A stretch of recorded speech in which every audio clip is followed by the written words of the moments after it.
Hello everybody and welcome to the Inspire Freak private coaching recordings for your listening pleasure. I am Yana de Toy and I will be your coach for this recording. This is episode number 8. So today I just wanted to talk to you about your mind and how your mind works and how we can harness the power of our brains to feel better and do better. Now, I'm going to discuss a concept called I Am Enough from Marissa Peer. Your mind has 3 rules it goes by.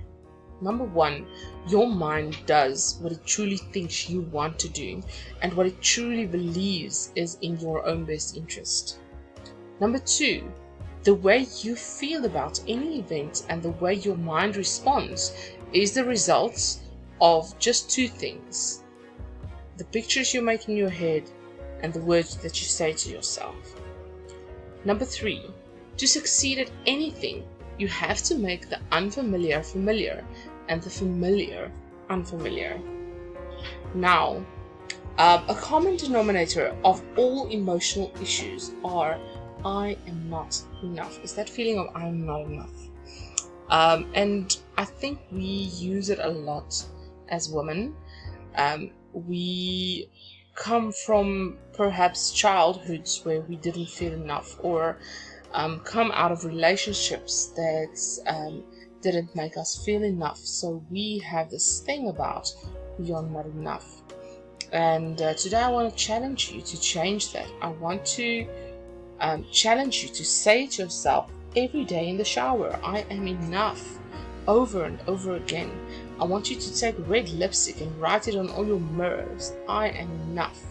I want you to listen to the message every morning and every evening on your phone saying I am enough.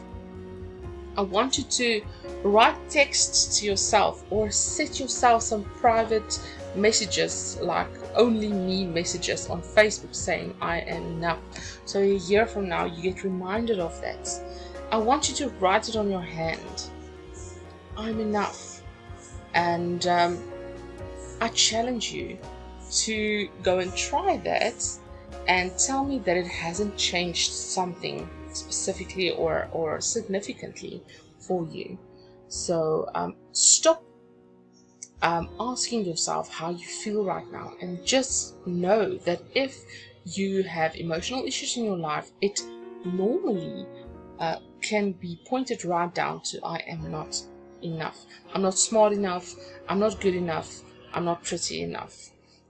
You can even go further with this I am enough thing and get some art or screensavers on your computers and phones that says I am enough, for you to be reminded of it every day, because that's the way we reprogram and rewire our brains, is multiple times in the day reminding yourself of an affirmation.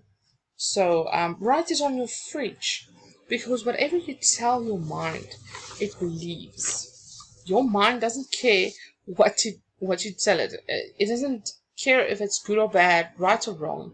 It just lets it all in. So you need to tell your mind great things all the time. And if you're someone that is prone to depression, a major cause of depression is harsh, hurtful, critical words that you say to yourself. Criticism diminishes your self-esteem and praise raises it. So I want you to start making praise familiar and criticism unfamiliar. We tend to reject praise because it is unfamiliar. So when someone comes to you and says, wow, you look great today, you try to diminish it. You try to say, well, I don't feel that wonderful. Or if someone compliments your hair, you're like, oh, I should get it cut again, or whatever. So you try and diminish the praise because it's unfamiliar to you. And if you want to change your mental state, you need to make the unfamiliar familiar and the familiar unfamiliar. So it is interesting that research shows that self-praise works better than praise from someone else. And I think it's because we speak to ourselves so many times during the day during the day. So how many times do you say something in your head to yourself? So I think we speak much more to ourselves in self conversation than we speak to other people. And when you praise yourself, um, your mind starts believing it. Remember, your mind doesn't care what you tell it, if it's good or bad, right or wrong. It just lets it all in.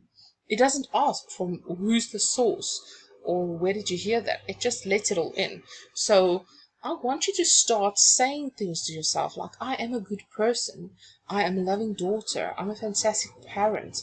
I'm a great co-worker. I'm a wonderful manager.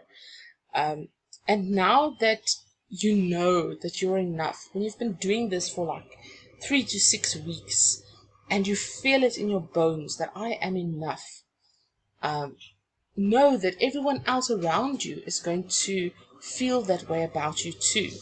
Tell your brain what you want and use power words like it thrills me to eat a salad, or it delights me to do this work that I need to get done, because you choose how to feel. And you also tell yourself, I choose to feel this way, or I choose to be this way, or I choose to do this. You got to tell your mind what you want. I choose to exercise every morning because it absolutely invigorates my body. I choose to feel great about it, for instance. So, and this is not positive thinking. It is direct, clear, specific, and detailed, crystal clear commands and instructions that signal and communicate to your mind in a way that gives you great results with no misinterpretation. So change the pictures in your mind. Remember what I said when we started. The way you feel about any event and the way your mind responds is the result of two things: the pictures you make in your head and the words you say to yourself. So change the pictures in your head, change the words. And if you have a fear of not being in control, things you can do is confusing your brain. So let's say, for instance, you have a fear of flying. Confuse your brain by telling it, I love it. It's like being on a playground. It's like the most amazing thing in the world. And your brain's gonna go, what? I hate it. And you're just gonna keep on confusing your brain. No, I love this. This is amazing. Because when you lie to your brain in that way, you cheat your fear and you steal back your phenomenal confidence. And this is, again, by Marissa Peer. So we need to make the negative stuff in our lives unfamiliar and the positive familiar. And we need to say, I've chosen to do this. I have chosen to feel great about it. And we need to say to ourselves multiple times a day, I am enough, so that it can rewire our brain from not feeling enough, not feeling lovable, not feeling worthy, to I am enough. I've chosen to do this. And this needs to be specific and detailed. I've chosen to feel great about it. Use the power words. So, okay, my friends, I hope this has been helpful for you. I hope you have a lovely day. And write it on your mirror, write it on your fridge, write it in your hand, in your handbag, put it on your laptop. I am enough. So until the next episode, goodbye.